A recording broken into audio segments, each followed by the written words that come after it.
Sorry, forgot to add you in. Hello, everybody. Welcome to the Buckeye Weekly Podcast. I am Tony Gerdeman, here as always with Tom Orr. Tom, thank you for adding me in to this live show. How are you doing? Tony, I'm great. Every once in a while, it's like, why do we keep Kevin around? Oh, right, because I'll if I'm in charge of producing the show, I'll do something like look at you in the preview window and go, great, he's there, and then hit live and go, oh, he's not next to me. I wonder why that might be. Where's the control again? We As missed long you, as you Kevin. can hear me. Yeah. We As missed long you, as you Kevin. can hear me, Tom, that's all that matters. So here we are. We have been called cowards far too often of late and told to go live. So here we are, Saturday afternoon, watching a little FCS playoff football. Just got done watching Ohio State defeat Wisconsin at home in basketball. Army Navy here in a bit, set to go off. So we thought we'd go live, talk with you guys, see what's going on. We will get into the Ryan Watts transfer in a bit as more people jump on. That way we don't have to repeat ourselves. Tom hates that. Mm-hmm. We can also talk about Tyreke Smith accepting an invite to the Senior Bowl. But Tom, first let's start with the news that the fake slide has been banned and our long national nightmare is over. I did not realize they were going to be able to do that so quickly, but I guess it goes to show you, as we learned last year, Tom, if college football wants to do something quickly, they can. They just choose not to most of the time. Yeah, that's always very interesting. That when normally stuff gets hung up in bureaucracy, it's like, oh, we can't possibly figure out NIL in the next 17 years. We're going to have to, and then someone fake slides once, and it's like 24 hours later, boom, gone, done. Like, okay, well, turns out they can make decisions quickly if they want to. But yeah, I mean, we talked about this last week. It's like you probably have to do something because as soon as as soon as someone fakes slides once, the defense is immediately in an impossible situation. And so you basically need to either get away with the targeting call / defensive, the slide rule for quarterbacks altogether, or you need to get rid of the fake slide. And I think that, for one, I'm going to say something nice about the NCAA since it is the holiday season. Tony, I think the NCAA did the right thing here. Wow. Tom, that's pretty impressive. You being the bigger man in all of this, frankly, I'm quite shocked. But here we are. It is the time for giving. Super chat from Jordan Kapler. Good afternoon, gentlemen. Go live, you cowards. We are live, and here we are. I don't know that we're no longer cowards at that point because we're here. Now we're only going to do this for 10 minutes, then we're out. So no, we are here for a little while as we watch a little football and talk with you guys and see what you guys have to say. But so yeah, that's the first thing I wanted to just deal with. Another Ohio State just offered Miles Frazier today, the freshman, second-year offensive left tackle out of Florida International. So he's freshman All-American this year, but he started one game last year, played for a few games, but obviously last year didn't count.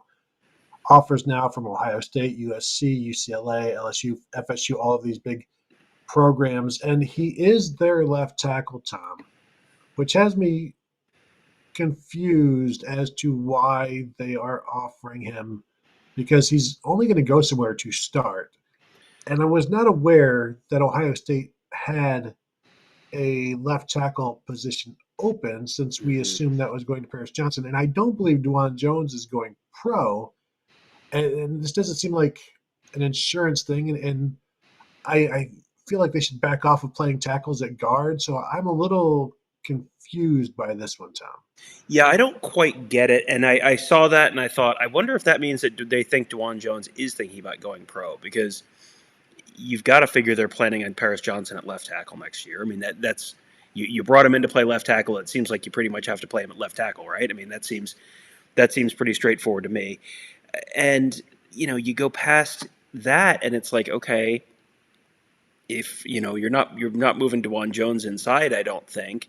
So and you're not transferring up here to unless he's somehow they can talk him into transfer up here and play sit for one season and then when DeJuan Jones goes pro, then you're going to be a tackle next year and quite possibly if Paris Johnson has the kind of season that Paris Johnson's potentially capable of, Paris Johnson could go pro in a year as well. My sense is that Ohio State is probably not the leader for him. I've seen some crystal balls go in for Florida State, which would make a lot more sense because A, it's closer to home, and B, if you've watched Florida State football at any point in the last 10 years or so, you recognize they got a little bit of an offensive line problem, in so much as they don't really have one. So, that seems like that would be a much more natural fit for him. But just the fact that he got offered is kind of interesting. Although, you go back to last summer and they offered Dalen Baldwin, the wide receiver who ended up at Michigan. So, they didn't have a wide receiver shortage this year. So maybe it is just find someone who you think might be able to contribute at some point. And even if he's not starting, maybe he fits in there somewhere. If, we don't know, is Enoch Vamahi potentially going on a mission trip at some point? That's a possibility. He's been at Ohio State for a couple of years. Maybe that's something that's on the horizon because he was the backup left tackle at points this year, or at least the second team left tackle because Thayer Benford was really the backup left tackle, but he was out there with the twos at left tackle. So, maybe it's something like that. But and who was headed to the portal after this year? Because it feels like probably someone, or more than one someone's, and Munford's gone. Probably, Munford's going to be gone, and Nick Petit-Frere is probably going to go, we assume. But there's so many moving parts there that maybe it is just kind of an insurance play. But I don't. My guess would be that he does not end up at Ohio State, but that's just a guess at this point. Yeah, and I would agree. Probably likely to stay south or at least somewhere warm. If you start out there, you might want to stay there. PDX Buckeye, can you two comment on Kevin McGuff's recruiting? Oregon signed a player from Ohio last month that I felt should have signed for Ohio State. His team lacks a true center. Is he on the hot seat? I have this opinion of college basketball recruiting, and that is in-state recruiting almost doesn't even matter anymore because AAU has taken over everything. And so I don't know that there's any fences around any states anymore. And so you see, and Chris Holtman has trouble keeping the top guys in Ohio in state. It's shoe companies, it's AAUs, it's connections like that more so than it's totally unlike football. And I'm sure for PDX Buckeye following Ohio State women's hoops, you realize that. But is Kevin McGuff on the hot seat? I don't know. Honestly, you can. What is the ceiling that you want? And that's also a program that can kind of go under the radar a little bit and have some good moments. But I just he does recruit well in other areas. Also picks up some transfers. I don't get over. I don't put too much weight in state recruiting. El Suzabo, Tom, do you want to take this? Do you find it weird that Quinn Ewers never posted anything thanking the OSU coaches and fans when he went in the portal? Seems they all do. Is he being a big jerk there? I don't read a whole heck of a lot into just about anything at this point. You can. It's very easy to. Ryan Watts posted a long and heartfelt message to Ohio State and Ohio State fans, and he's just as gone as Quinn Ewers was.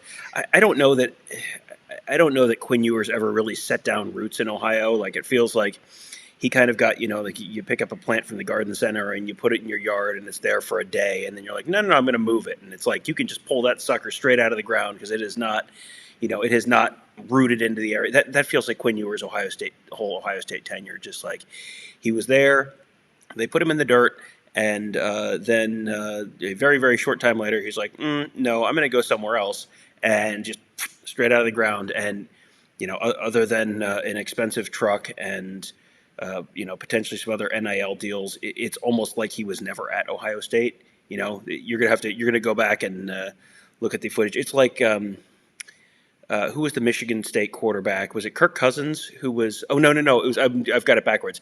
There were a bunch of quarterbacks who were on Michigan State's roster one year, and then a bunch of them transferred other places. It was like Kirk Cousins was there, but also Nick Foles was there.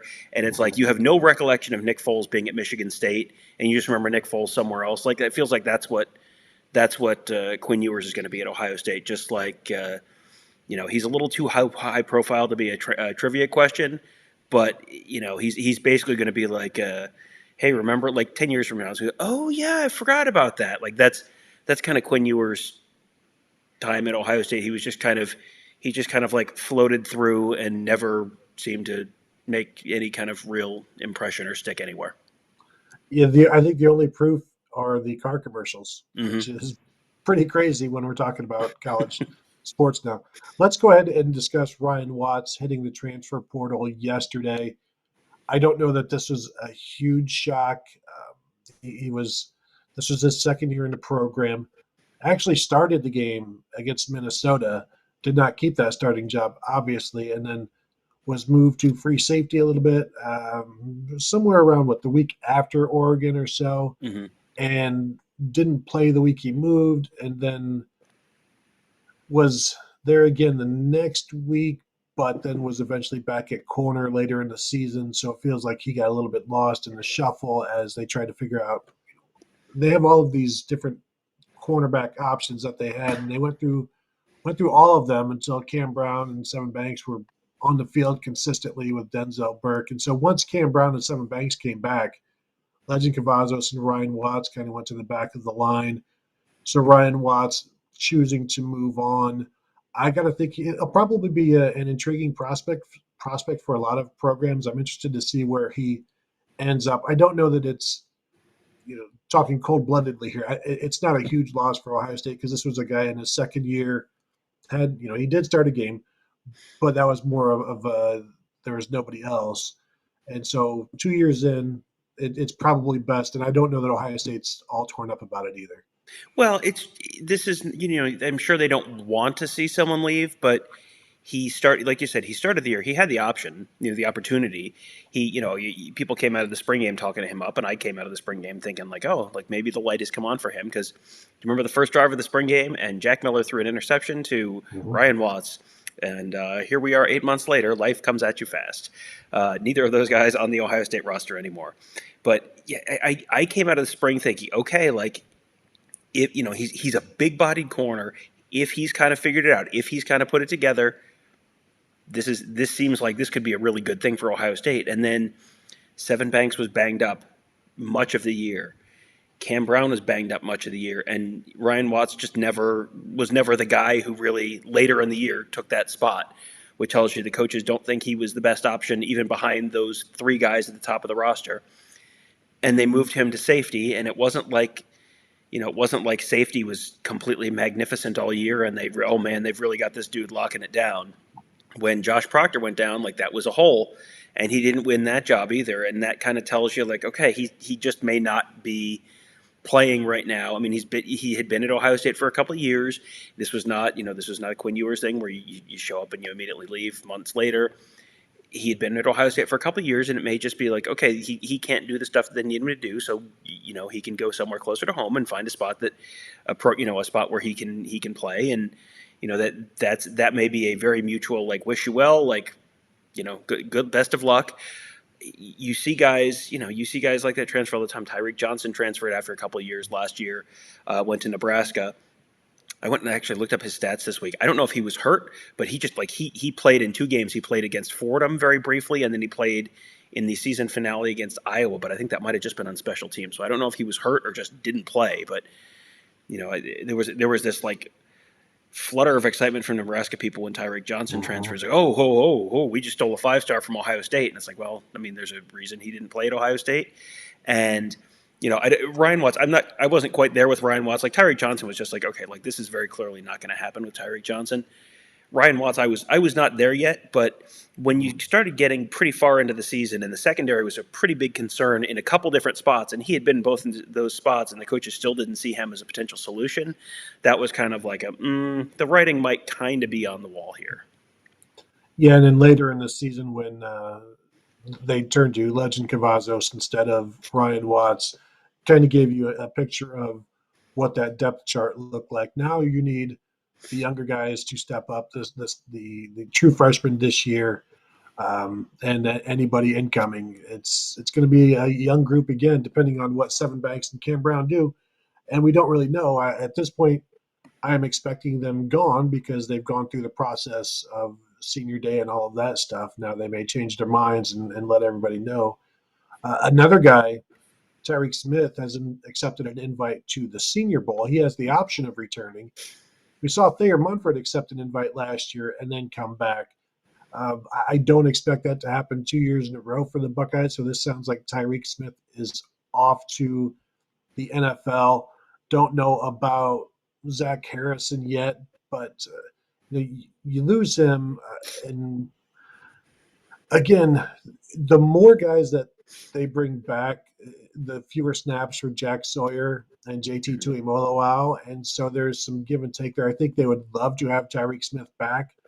Fortunately, you just never know which games he's going to be healthy and for how long, and that's been the story of his career, the two stories of his career, like almost getting to the quarterback a lot, getting held a lot. Those are the two, and then the third, it's a three-part act, is just never quite being healthy, and hopefully he can do well and be one of those late round steals like Jonathan Cooper was for the Broncos. But without him, we still have Tyler Friday, Javante Jean Baptiste, again, two more guys who really have never put it all together yet. So um, you lose that guy, and whether or not Zach Harrison is back, and you've got these other fifth-year guys coming back, Tom, you still, I think you got to put a lot on Tuimoloau and Sawyer next year.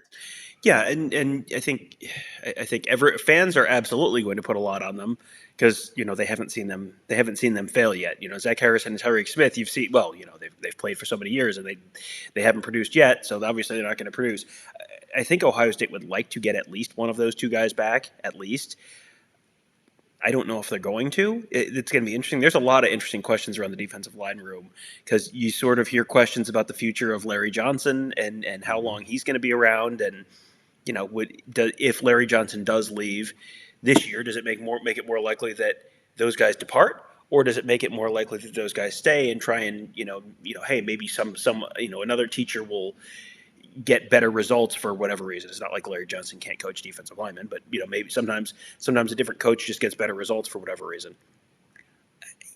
That's an interesting variable to me.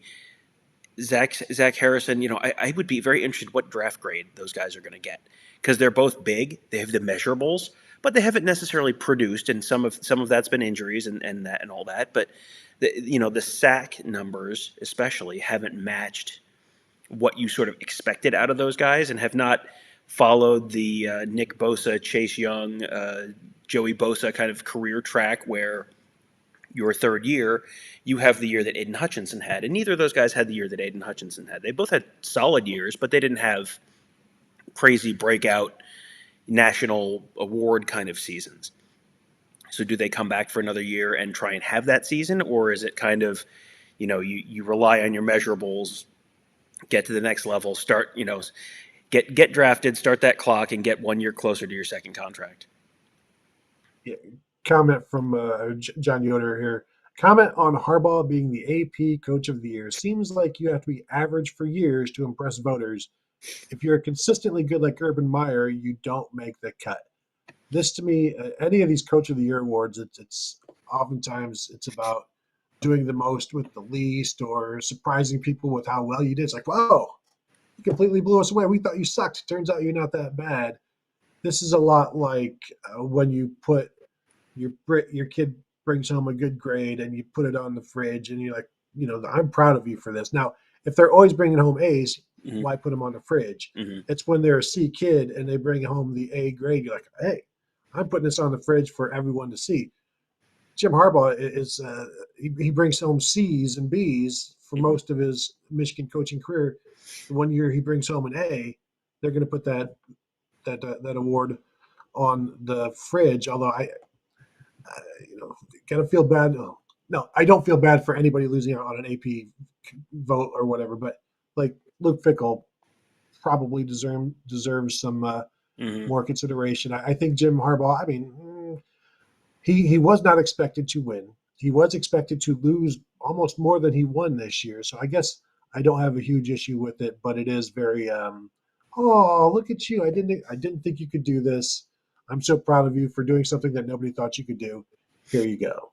Well, it's a little bit of a backhanded slap at the program where it's like, oh man, can you imagine winning the Big Ten and beating Ohio State at Michigan? Like, wow, good job, bud. That's incredible. So it's kind of that's always a little bit because I mean, I don't need to preach preach the history of Big Ten Coach of the Year awards to an audience of Ohio State fans. Like, you don't win it if you're the Ohio State coach. You win it if you're the Minnesota coach or the Iowa coach or the Wisconsin coach who gets his team to exceed what they normally do. That's it, it is that award is just generally the biggest positive delta from preseason expectations to season results. That's generally who that goes to. And I mean, if you really wanted to give it to the best coach every year, it would pretty much say Nick Saban, 2010 through present, more or less. And maybe Urban Meyer, to John's point, maybe Urban Meyer would win it once or twice. But Tony, here's my conspiracy theory.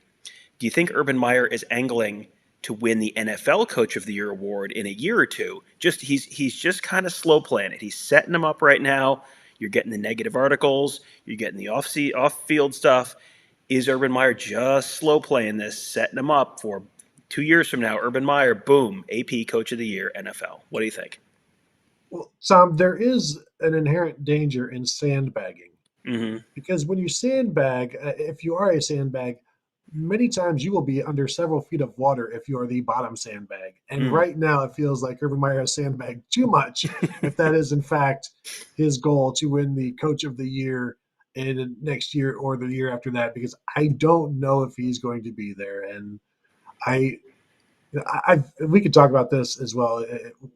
I always had an issue with like Florida fans. Like, why don't you like Urban Meyer? He brought you guys two national championships, and they just never warmed to him after the fact, like they did Steve Spurrier. And I didn't follow Florida closely enough at that point. I don't know if they were warm to him during the time when Urban Meyer was there. I assume they were, but now I'm seeing it from the Ohio State perspective, and I talk to fans, and you see fans post on Twitter and on the message boards, and you see some of that same distance. Like, there is not this admiration for a coach who won you a national title, and in fact, there's people rooting kind of against it. And I'm not sure if that's all of the Zach Smith stuff, if it's just because they never got that connection with Urban Meyer that they still have with Jim Tressel. Shoot, you're seeing Luke Fickle rise up the Mm-hmm. ranks of the endearment over Urban Meyer, and it's been interesting to watch. But also, Urban Meyer is not this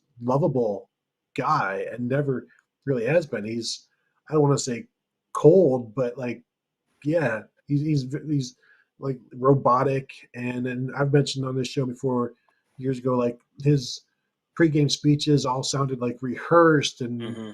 you just going through what he thinks the kids wanted to hear or what he had to tell them, and it wasn't really from the heart; it was from a folder, that sort of thing. So I guess from watching it now and seeing the interactions, I can see the distancing, the coldness, that there's just there's no endearment there, and it's just very different from you know Jim Tressel, even Earl Bruce. Like, he never left Ohio State, and Mm-hmm. even when he went to take another job, he still came back. And there's until his funeral and beyond, there's still an endearment there for Earl Bruce. And Urban Meyer, just, I don't know if he burn the boats every time he lands in a new place, and um, because there's not the only warmth is from the fire of those burning boats. Yeah, I mean, it's interesting. You said the word robotic, and I was about to say a football robot. Like, that's what he is. Like, I feel like if you asked Urban Meyer about his outside interests, it's like, what you mean when we're not playing in a dome? Like it's just, yeah, he's in the pint house business, but I'm not sure he's real hands on in the pint house bit. Well, that's a bad way to say that, but you Tony has his look of shame on his face now, which is good. Um, he just like that's just he's a football guy. He achieves his level of success in a very specific way, and that way is to absolutely grind the greatness out of everyone around him, and that works sometimes, and then sometimes the machine breaks and the gears snap and you lose by 40 at Purdue. Like, that's a thing that happens sometimes too. or you lose by whatever it was, 30 at Purdue and 30 at Iowa, or whatever the number was.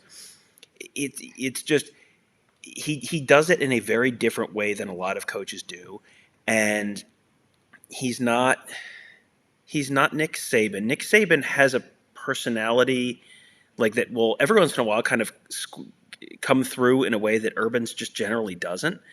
Like, we covered a lot of Urban Meyer press conference. What was the most memorable Urban Meyer press conference? Like, it's ones where he was mad. It was like post game after the Oklahoma game in 2017, post game after the Iowa game in 2017, where it was just like 2 minutes, post game after the Michigan game in 2017, when he was mad that someone hit JT Barrett in the knee. Like, those are the memorable. Like, Urban Meyer's memorable emotion was anger. That was it. Like, I don't remember. There was the one year his wife called him for milk in the middle of the press conference. But I mean, that was years ago. Like, he's not like an overly gregarious person. It's not, he wasn't the Jim Tressel warm and fuzzy type. He was not, you know, I almost laughed out loud when you said, they don't really view him the way Florida fans don't really view him the way they view Steve Spurrier. It's like, gee, I wonder why. Like, those are both excellent football coaches, but just polar opposite ends of the spectrum in terms of personality. So, it's telling to me that I don't think Bowling Green fans remember him particularly fondly. I don't know how Utah people remember him. I'd be kind of interested to talk to Utah people at the Rose Bowl and like, how is Urban Meyer remembered in that program? Because the fact that he handed it off to Kyle Whittingham and they've just kind of continued to be excellent. Like, maybe he's remembered okay there, but he was only there for 2 years, I think. I think he was at Bowling Green for 2 years and Utah for 2 years, and then off to Florida, and then the fact that Florida kind of went in the toilet after he left probably doesn't help. And we'll see where Ohio State goes from here, and if Ryan Day continues to keep at Ohio State at the kind of Big Ten championship level or better, maybe that does maybe that makes Urban Meyer's legacy better, or maybe that just makes this, well, look, Ryan Day can do it too, and Ryan Day is not football robot. Ryan Day has much more of a personality than Urban does, so. Maybe I don't know if anything changes that with how he's perceived. Here's an example, and I don't know if this is fair or just the way things have moved. When the media luncheons, Tressel used to like sit at a table and eat with reporters. Mm-hmm. I'm pretty sure Cooper did the same thing, and Earl Burst would probably come to your house if you were fixing lasagna or something like that. So, like, there was a connection there. Like, Urban Meyer never, like, all of that changed when he took over. So I don't know any. There was also a media lounge area where media could wait for interviews, and Urban took that and made that part of the football staff stuff. But that's all fine and dandy. I'm just wondering, like, it, is that an accurate? Is that a fair assessment, a fair example where one guy sits with reporters, and you can assume that Tressel could sit with normal Joes and have a dinner, a lunch, a beer, and Urban Meyer just could not. Like, Mm-hmm. there's the circle of trust that has been talked about with his players. I think he also has a circle of people that he trusts and doesn't really go outside of that. So whether that's fair or not, that's kind of been my experience and my assessment.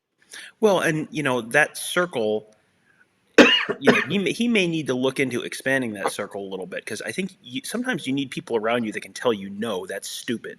Because he's done some no, that's stupid stuff this year, and you don't get the sense that either no one is telling him or he's not listening to whoever is telling him, no, that's stupid. Because you read that article, and I saw people calling that a hatchet job, and it's like, it's literally from NFL.com. Like, this is not some like hot take TMZ Sports. It's literally someone employed by the league. That is going to be, if anything, probably a little favorable to the person and to the team, rather than a real hatchet job. But he is. You need someone to tell you, no, that's a stupid idea. Don't do that, because he's done some stuff like that, and he's got a grievance against the league for the way he handled cuts over the summer, and he's got the whole situation, the off the field thing, and he has the didn't fly back with the team after a loss, and I mean, it's just kind of on and on and on, and just the stuff that we talked about, where like, if this isn't going to work for him, here's why this isn't going to work. And one of those things was, these are not college players. These are men who are making more money than you are. So, you can't just boss them around like they're just going to tell you to go fly a kite. And you get the sense he has gotten told to go fly a few kites this season, and they're what, 2-10, and you know that's not out of the typical range of finishes for the Jaguars by any means, but I think there was an expectation he would at least be better. They would be 6-11 or 7-9 or 7-10 now that they're playing a 17 game season. But like very very much they are not trending that direction. And the two wins they had, I saw they had a 9-6 win overseas, which whoa, and then they beat the Bills once, and then that's it. And it's kind of fallen apart again. So yeah, that just may not work. His style may just not work. And Nick Saban didn't really work in the NFL either. And maybe just that strong authoritarian type doesn't necessarily play well with pro athletes instead of college guys. And Nick Saban could not win in the NFL, could not win in the Big Ten, like the two best Mm-hmm. world's best places for football. He was not able to win. He had to go to a lesser conference in the SEC. A couple of topics about a couple of different CJs. Um, I saw somebody asking, and I'll try to scroll through it here. Mark Williams, will CJ Hicks be a starter this next year? I wonder. He says, I'm jumping way ahead, but clearly linebacker play is the biggest weakness on the roster.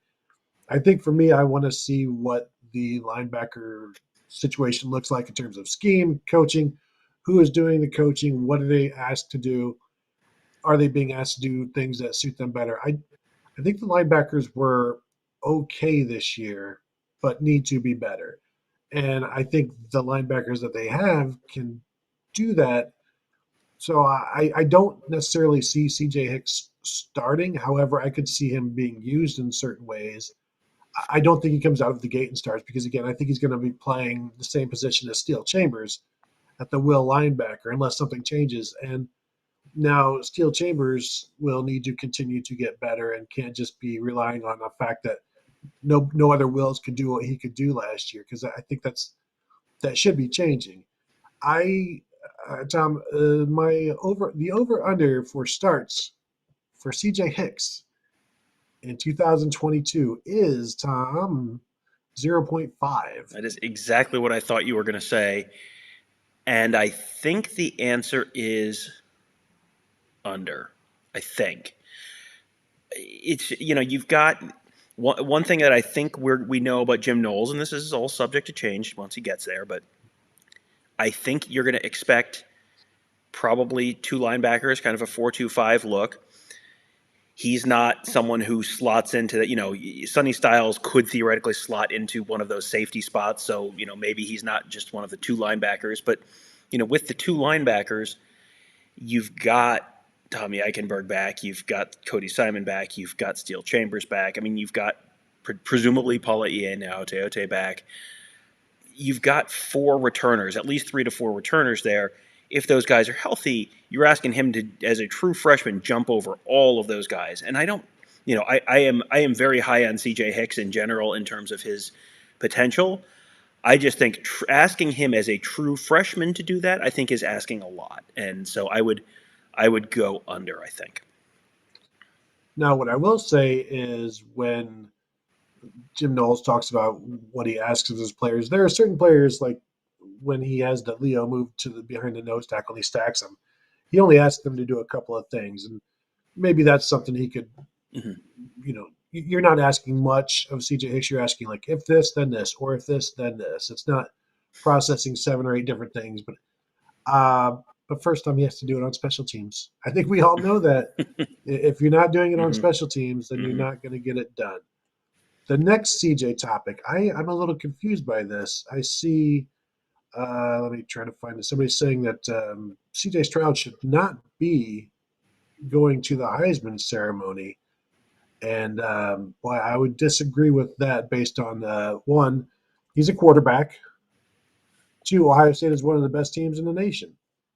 And then if you want to talk about stats, he's got those as well. So I definitely think he should be going. And the fact that they only invited 4 tells you that whoever was fifth was way fifth. I don't. I see George. Yeah, George McLaughlin. CJ Stroud should not be going to NYC. If you want to let us know why you think that, I can tell you why you're wrong. In my opinion, I just yeah, I don't understand that one. He should absolutely be there. And if it's because he doesn't run, then Yeah, yeah. No, I mean, and he didn't have a perfect season, but go through like to the guy who's going to win, and I don't want to spoil the surprise, but it's probably going to be Bryce Young. Had 3 points against a 6-5 team 58 minutes into the game, like literally 2 weeks ago. So there is not a perfect candidate this year. There is not someone who has been like 100% consistent for every single game. CJ Stroud has been like he was the Heisman favorite as of 3-4 weeks ago. Coming out of that Michigan State game, I don't think anyone would say CJ Stroud doesn't deserve to go to at least go to New York. And then after that, he threw for 394 yards and 2 touchdowns and no interceptions in the snow against a team that was rushing him pretty relentlessly. The problem at Michigan was not C.J. Stroud. There were a bunch of problems at Michigan. C.J. Stroud was really not one of them. He wasn't perfect. There was a ball that Chris Olave didn't catch in the end zone. It was like, well, it was a little behind him. Like you hit Chris Olave, you expect Chris Olave to catch the ball. You hit, there were other guys that didn't necessarily catch all the balls. He got helped sometimes and he got hurt sometimes. It was not, this was not a, but no interception, 394 yards, 2 touchdowns. That is not a you go from Heisman favorite to like no you're like ninth. Like that is not yes they lost. Yes, every Ohio State fan is disappointed they didn't beat Michigan. They didn't go to the Big Ten championship game. But yeah, you look at Stroud's performance over the course of the year. He got substantially better. He is a national championship winning caliber quarterback, probably already. I think if they were in the playoff, I think people, you'd be looking at them as potentially, fast, dry track indoors. Like, I don't know that I would necessarily bet against them in any game, or say like this game is unwinnable against Alabama or this game is unwinnable against Georgia. I think, and frankly, you put them on a fast, dry track against Michigan, I think you probably are having a different conversation as well. But they lost that one game, but no, that does not mean he's like immediately not qualified to be a Heisman finalist. no, I agree. It's just me, Tim79. Nice sweater, Tom. Do you want Mm-hmm. to show that off for the Yes, this is folks? it's a fake sweater T-shirt thing. I don't know if you can read it. Yes. It says I don't know Margot. My wife has one that says why is the carpet all wet, Todd? And I had to explain it to Tony because Tony doesn't love the joys of Christmas or something. I don't know, but yeah. So I have a work Christmas party later tonight. So I'm already all dressed up in my fake sweater T-shirt. There you go.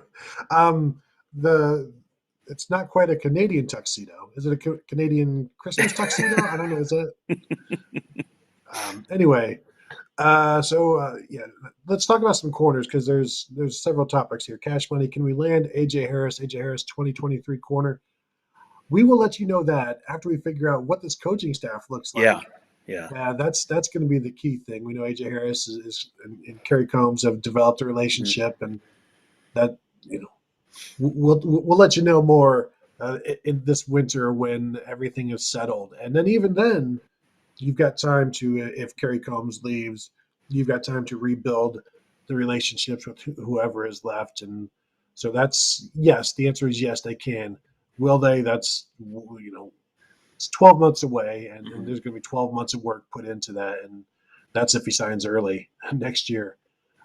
This one from AnyPats11.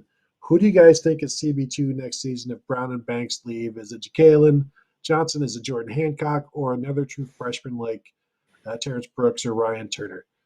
Tom, I'm going to give this one to you, and then I'll tell you Yeah. whether or not you're right or wrong. Yeah, that's an interesting question. So we're the stipulations here are Denzel Burke is back, but no Cam Brown, Mm-hmm. no Seven Banks, and I think both of those guys, at least one of those guys, quite possibly both will be back. So I don't necessarily think that this is. I think this is more of a thought exercise than anything. I guess the question is at the beginning of the year or further into the year, because at the beginning of the year it might be Legend Cavazos. but I think ultimately, maybe someone like J.K. Johnson. There's a lot of stuff that's up in the air right now. Who's going to be coaching the cornerbacks? Will whoever is coaching the cornerbacks impact? Do all the cornerbacks stay? Will there's a lot of different. What's the scheme they're playing? Are they asking them to play a lot of man, or are they asking, is this more of a zone defense? I mean, like, there's a lot of stuff that we kind of feel like maybe we have the answers to, but that's going to impact the longer Mhm. term. But I will say, majority of the starts at the second cornerback spot, given all of these stipulations, I will say J.K. Johnson. Tony, your thoughts? Am I correct? See, I don't like it when you say the same answer that I was going to say and then say, "Am I correct?" Because I kind of have to say, "Yes, Tom, you are correct." And this is just a guess by either one of us. I just don't want to change my guess in case it happens, unfortunately. And the thing is, like, we don't know that the commits are going to stay committed. You don't know that the players are Mm-hmm. going to stay that are already enrolled. Freshmen, redshirt freshmen. We just saw Ryan Watts leave. It could look exactly like it looks now with some more freshmen, or it could look vastly different. And it's really impossible to know right now because even somebody who thinks they're going to be here next year may not like what change is made, and then they start looking for a way out. Or everybody's happy, and then they get through spring ball and realize I was just passed by four other guys. Mm-hmm. Like Legend Cavazos could think I'm in line to start next year, and then boom, he's repping fifth overall, and so that could be a wake up call for any one of these guys. So yeah, I guess I'll go to Kalen Johnson as well. Unfortunately, I don't always enjoy agreeing with Tom. This one from Mindy Van Sickle, I think it's not trying to get Ricks is a mistake. This is something we've talked about in the past where, and I think it's been confirmed that Ohio State wasn't worried about losing anybody to the portal. But again, this is a guy who has dealt with injuries and may just not be a fit for Ohio State at this point. And it is weird that they went after him and then stopped. So I don't know the story there. I haven't talked to Ricks, but you know, I I know they like the young guys they have. I know they like everybody likes Ricks, but there had to be something there, and I don't know if it's just injuries. I don't I don't know if it was the deciding to have surgery on your shoulder when you probably could have played through it this year, and there's no reason for him to play through it because the national title wasn't up for grabs for LSU anymore. And then, so what level of commitment does he have if things go? You lose a game. Say you lose a game to Oregon this year. Does how quickly does he tune out? And maybe Tom, there was some. You know how like Seven Banks came into this year thinking he saw his name in the NFL draft, and when you have that, and I'm not blaming Seven Banks or anything, but there seem to be some issues there. Eli Ricks is coming in to start for 1 year and then Mm-hmm. go to the NFL. His mind is on the NFL. It's not on Ohio State.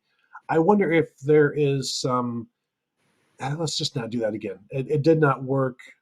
There are too many issues this year with that, and so maybe they're just, what? Let's worry about the guys who are going to be here for the long haul rather than trying to bring in somebody who is only coming here for the NFL.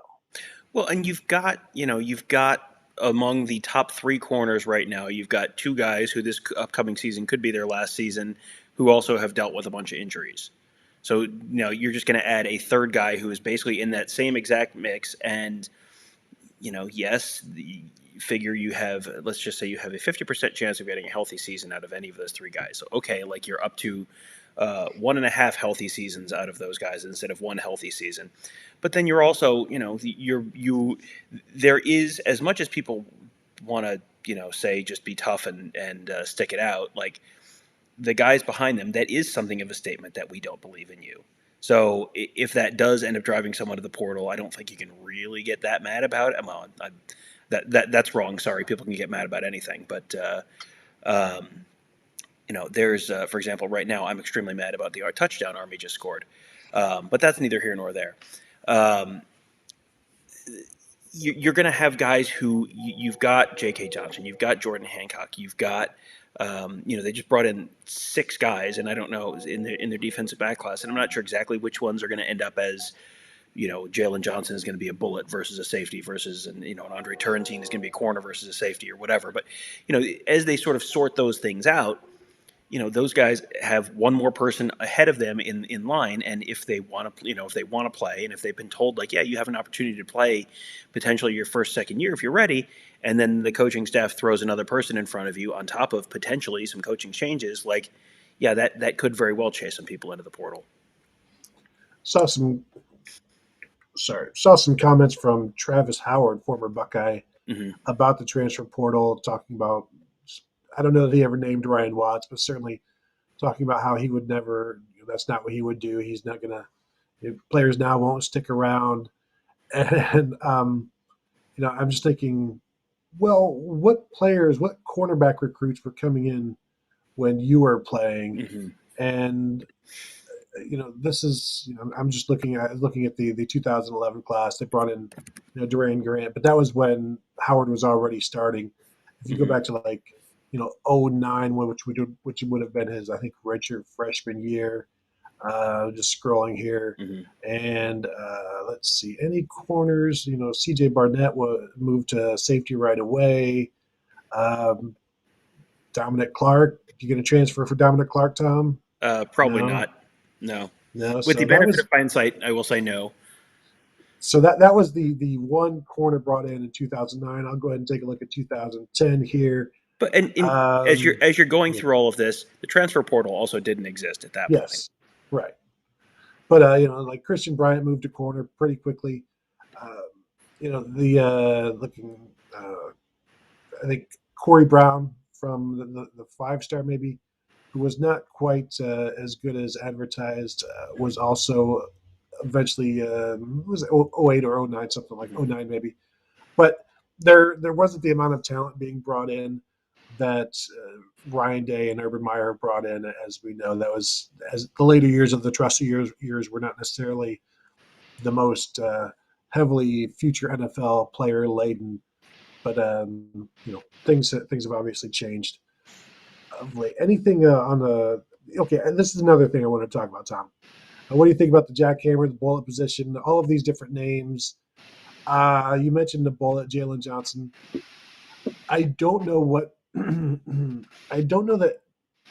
Does Jim Knowles call that position anything other than nickel? Like, I don't know what their terminology for it is. And I've seen people call the Leo the Jack and the Jack the Leo, and we're gonna have to figure out exactly what the Ohio State coaches want us to call it, and they get really annoyed when we're all trying to be like, no.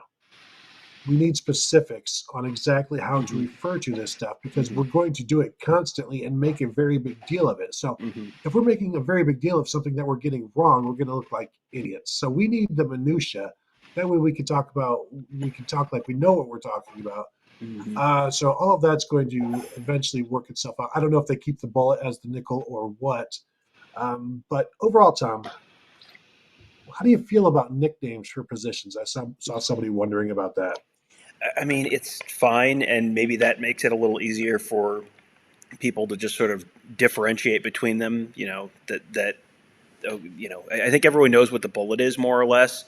I don't know if everyone really, understands the difference between field safety and the deep safety and the cover safety. Like, I feel like for some reason putting a nickname on a position or two helps. They had the star back when Tressel was there.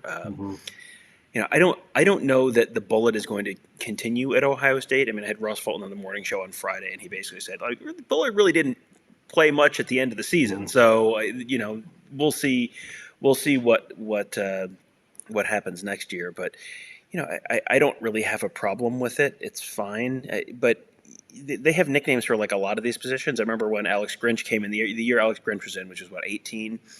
He came in and he started talking about the Falcon. I was like, what the heck's the Falcon? What are you talking about? And he's like, oh, that's our field safety. It's like, okay, well, that's fine. Like, all you got to do is tell us, and then we'll know. But then he left, and then the Falcon was no more. So, yeah, yippee-ki-yay, Mr. Falcon, as they say on Basic Cable when they air. And the Falcon, the Post, yeah, the Star. Ohio State used to have the Leo. Like Nathan Williams was a Leo. Uh, they had a Leo and they had a Viper, which Hmm. was another version of the Leo, I think, earlier than that. So yeah, I think it just depends on the tree. And then is there anything, the coaching tree, and then is there anything that you want to incorporate that, like bullet, that is reminiscent of your own nickname? So I don't, we'll have to learn all of that in terms of how they want us to use it and how they want us to refer to it. And they'll be maybe very vague and not open to just tell us like, well, yeah, like because the thing is, and what I'm learning, and I still need to watch more Jim Knowles videos, but like he has a hybrid in the middle of the field at times, but it doesn't necessarily just have to be the guy from the defensive line. It can be any number of different people. So you can't call the hybrid the Leo because it could be a linebacker hybrid, it could be a defensive back hybrid. So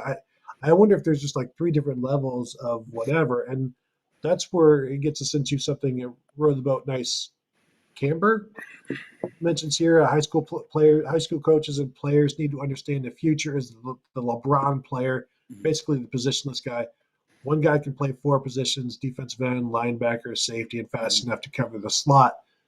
That's where you're starting to recruit and sign these players that can do different things. They are the hybrids, and Ryan Day talked about that this season, where you've got these hybrid players on offense now. The hybrid running back to receiver, the hybrid receiver to tight end. You need the hybrid type players to defend those, and that's where you saw the Deshaun McCullough. That was a big commit until it wasn't. Hmm. Sonny Styles. I think C.J. Hicks can do like very much like Darren Lee did in the Chris Ash offense as the walkout linebacker. If they ever were to do something like that, I could see him being a nickel linebacker in a 4-2-5 of some sort. There's any number of things that they can do, but yeah, the more positions you can play and do different things like Sonny Styles, I don't think it's going to happen immediately, but he's a guy that can line up three different spots on three different plays Hmm. once he's ready for it. Yeah, and I think that Ohio State recognizes that that is the future, and everyone wants the Isaiah Simmons type guy. The issue is not that they don't recognize that that's sort of where the future of football lies. The issue is that there aren't that many Isaiah Simmons kinds of guys, and Sonny Styles is, we think, probably one of them. And you're looking at Gabe Powers is kind of a combination. Is he a linebacker? Is he he might end up slotting in a defensive end. CJ Hicks can probably slot in a couple different spots. You've got a lot of those guys, and they're trying. They want that, but the problem is if those guys aren't quite as athletic as you think they are, then they're not Isaiah Simmons. Then they're tweeners, and tweeners have that word has a negative connotation because it's like, well, he's not quite fast enough to be a linebacker, but he's also not quite big and strong enough to be defensive end. And then what do I do with him?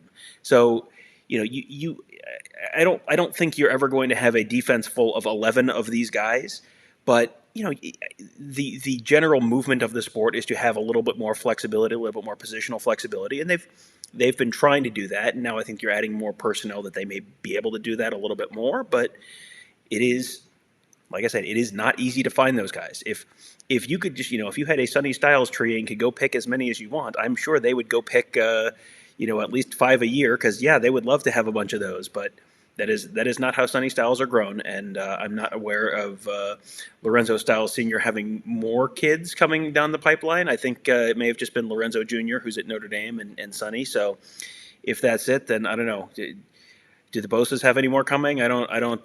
They may be out of Bosas. They may be out of Styleses, and then you got to go find some somewhere else. You make a great point, Tom, about the versatility of players that can play multiple positions on defense because it has worked out so well on the offensive line this year.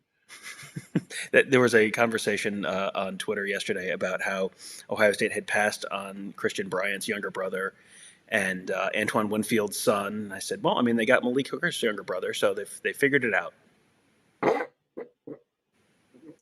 Yes, they did. Tom, I'm gonna ask you seven things here. I need immediate rapid fire answers. These are questions that I grabbed from Bill Green's chat. You cannot hesitate. I need answers. Now Mm. it's just going to be about football. mostly. This is about Ohio State football, particularly. Who leads the team in sacks next season? JT Tuimoloau. Who has the most receiving yards on the team next season? Who is Jackson Smith and Jigba? Yes. And most receiving touchdowns on the team next season? Jackson Smith and Jigba. Okay, these are very easy. Most touchdowns in general, receiving or rushing next season? Travion Henderson. I agree. Who do you expect to have a bigger year next season, Marvin Harrison or Emeka Egbuka? Emeka Egbuka, because I think I think that slot guy ends up having a big season. Army and Navy running a lot of trick plays where the quarterback takes the snap and then puts the ball in the air, and then someone downfield receives the ball. Both teams have been running it. Seems pretty dishonorable to try and deceive your opponent. That's I thought this was a game with honor. Keep going. Go ahead. Especially, yeah, when they're faking the run initially and then they Mm-hmm. throw the pass.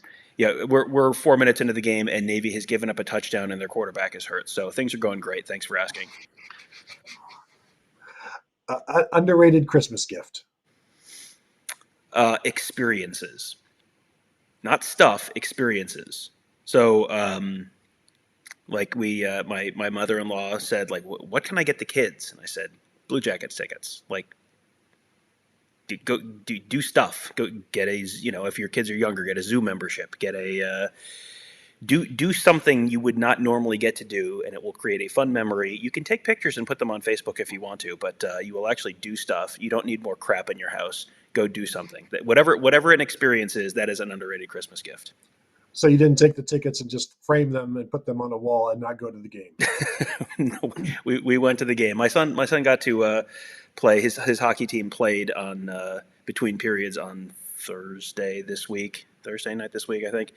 Whenever the Anaheim game was, so we got to play between periods, and like the whole rest of the team left after the second period because like, oh, it's a school night. We're like, okay, all right.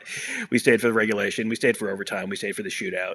In the car on the way home, my daughter's like, I have a standardized test tomorrow. I was like, oh Lord, oh we're terrible parents. Oh no. We'll eventually get home, but first I just want to stop off for a couple of drinks. Last one, favorite Christmas movie? See, I think the answer of the answer that I feel compelled to give, given the shirt that I'm wearing, is Christmas Vacation. I think my actual favorite Christmas movie, the one that I look forward to watching every year the most, is It's a Wonderful Life. That is my earnest answer. My extremely online answer is Christmas Vacation or A Christmas Story, but and or Die Hard. But yeah, the actual answer is It's a Wonderful Life because it's just wonderful. It's awesome. Love it. What's your favorite Christmas movie?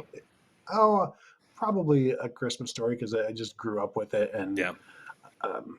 It's one where you can quote every scene and you look forward to it and things like that.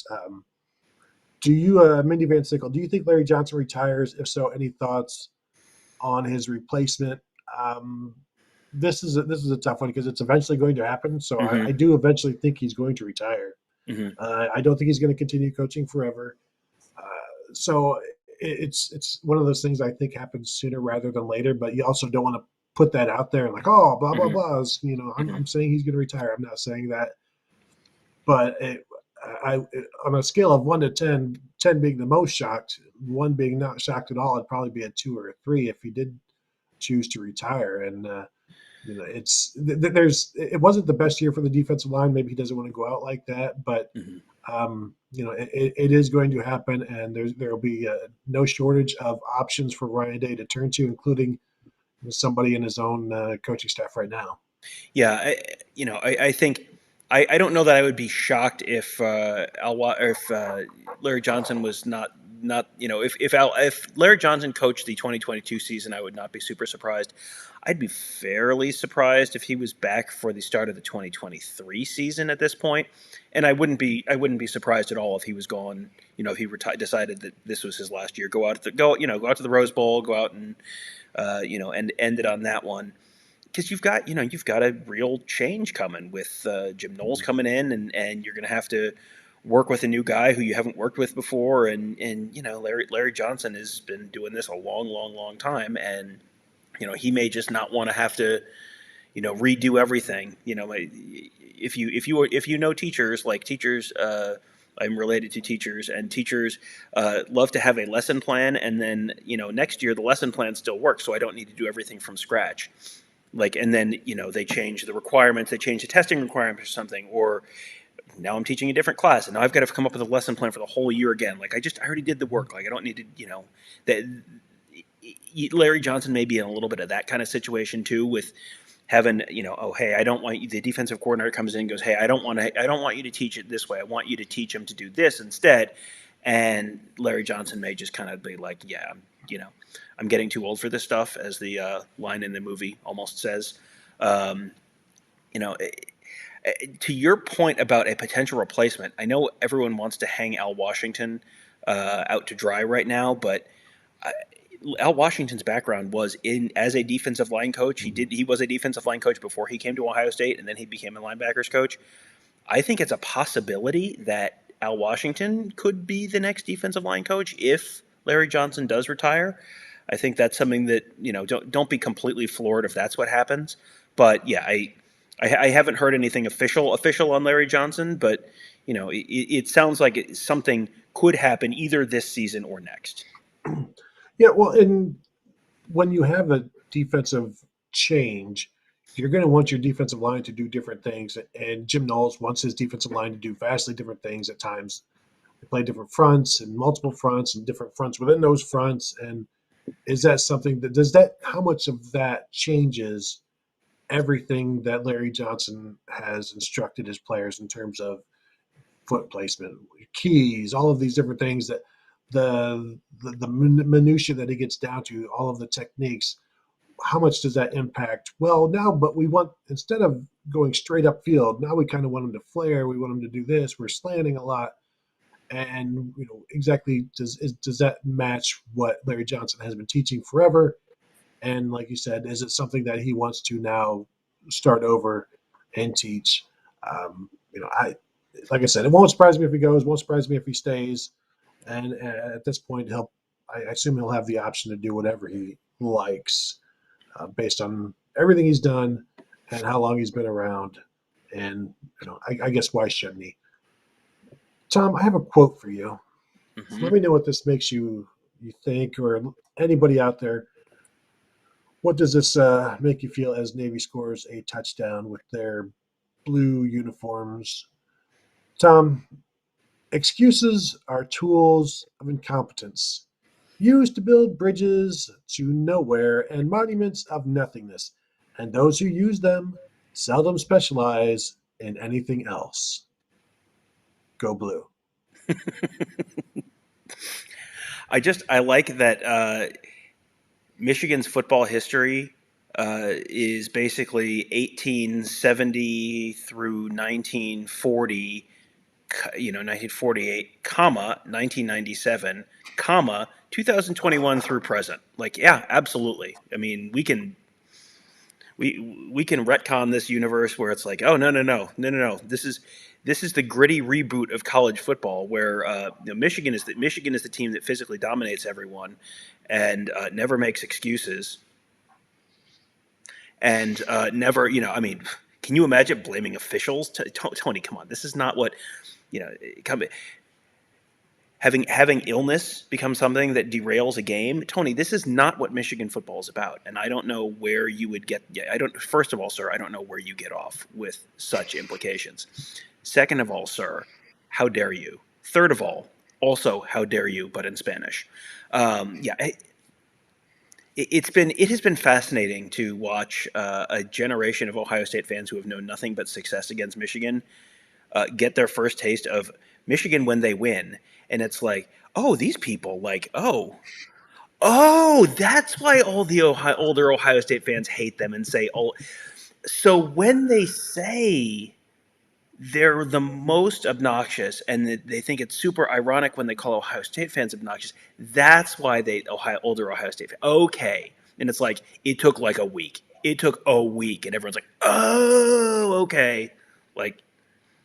And in defense of CJ Stroud, he literally got asked a question by a reporter directly about illness. It was not like CJ Stroud's like, yeah, man, and we were all sick. Like, Mm-hmm. when you get asked a question, sometimes you answer the question. That's theoretically how it's supposed to work. And I know everyone wants to, macho man. Oh, no, no excuses. Play like a champion today. Like, I mean, whatever. That's fine. But yeah, he literally got asked a question, so he answered the question, and I guess that makes him soft. I don't know. Whatever. And also said that's no excuse, but whatever. Yeah, it is funny how they go so long without winning, and they finally win, and your thought is, oh, that's good, that's cute, and then it gets ugly real quick, and Mm-hmm. you get right back to, okay, yes, this is why you grew up with this, and back then you weren't. It wasn't so easy to be a Buckeye fan all the time in November and December and things like that, and then it got easy, and now people today are finally getting a taste of it, and I bet you don't like it, do you?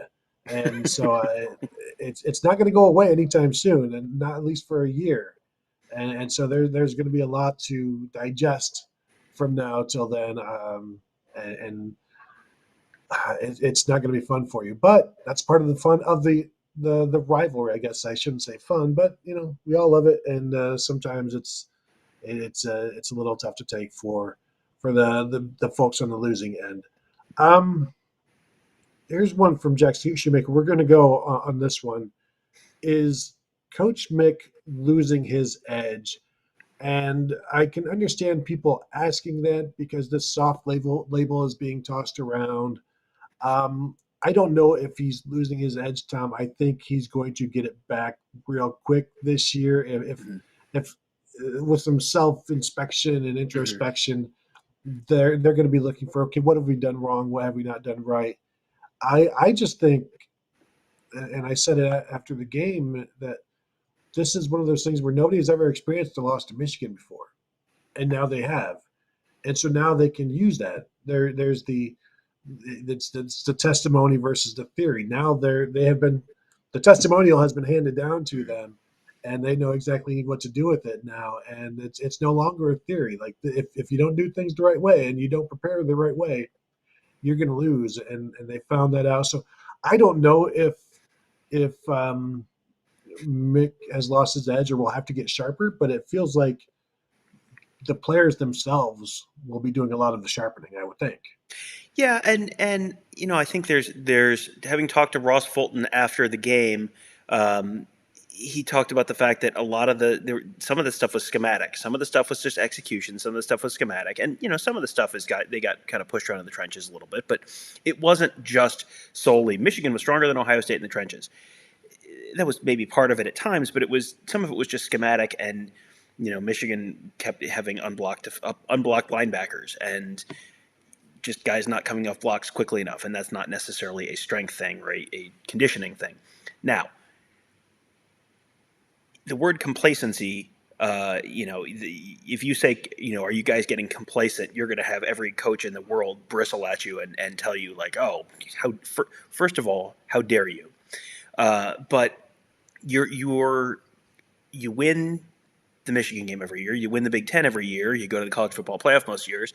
It's like, okay, you don't necessarily feel compelled to make radical changes because it's like, well, this is obviously working. And Mick has now been at Ohio State since 2012. He's so I mean it's been literally 10 years since he was hired at Ohio State because he got hired in November of 11. And so this is the way we do things here. And you may update things a little bit, but maybe you haven't had to really take a real deep dive, deep evaluation on stuff. And maybe there's stuff you can be doing better. Maybe there's been new developments that you haven't implemented yet, but because you haven't felt it necessary to do it, but now you're going to do it.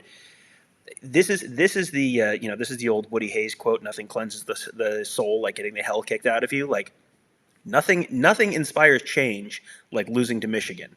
Like that is something that Ohio State is. That will inspire a top to bottom examination of everything, and maybe that manifests itself in tweaks to the strength program or additions to the strength program or whatever it is. I don't think Mickey Marotti's going anywhere, but do they change some things in the strength program that they might not have otherwise done if they got to the playoff and made the national championship game again? Do they, it probably manifests itself in more coaching changes or more dramatic coaching changes than you would have otherwise if they had continued, if they had, shut down Michigan and they had won that game 24-17, and they would be, they would have dog walked Iowa, as I think we have seen now. They would have absolutely dog walked Iowa, and then so if they beat Michigan, if they get a couple more stops and throttle Iowa and they go to the college football playoff as the number 1 or number 2 team, all of a sudden, well, okay, now why would we need to change anything? We're back in the playoff.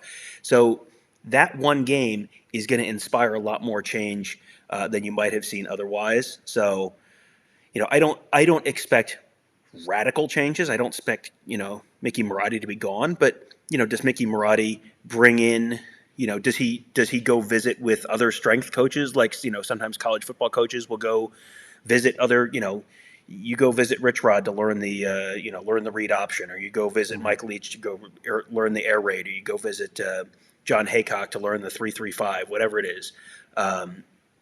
You that's the thing that's done in the coaching community. I don't know if it's done in the strength community or not, but maybe it's something like that, and you implement a bunch of new stuff. And if Mickey Marotti needs some new toys, he needs some new machines, or needs some new whatever. Like, I'm sure Mickey Marotti can get it, because I think if you're paying your defensive coordinator $1.9 million, that tells me that they are the Ohio State administration is invested in solving the problem, whatever the problem is. So if they come and say this is the problem, I think Ohio State will say okay, and here's how much money do you need, and fix it. I also think, Tom, with Ohio State paying a defense coordinator $1.9 million, next year will be yet another year with no media meal for the luncheons for like the 4th or 5th year in a row. But whatever, nobody's complaining, nobody's bitter. That will do it for us today. The Cowards went live. I want to thank you all for joining us. Thank you for contributing. Thank you for shaming us into do this. That's how we operate. Without the shame, we wouldn't do it. So I want to thank you all for the questions. Thank you for the contributions. Thank you for the comments. Thanks for watching, and we will talk to you guys later.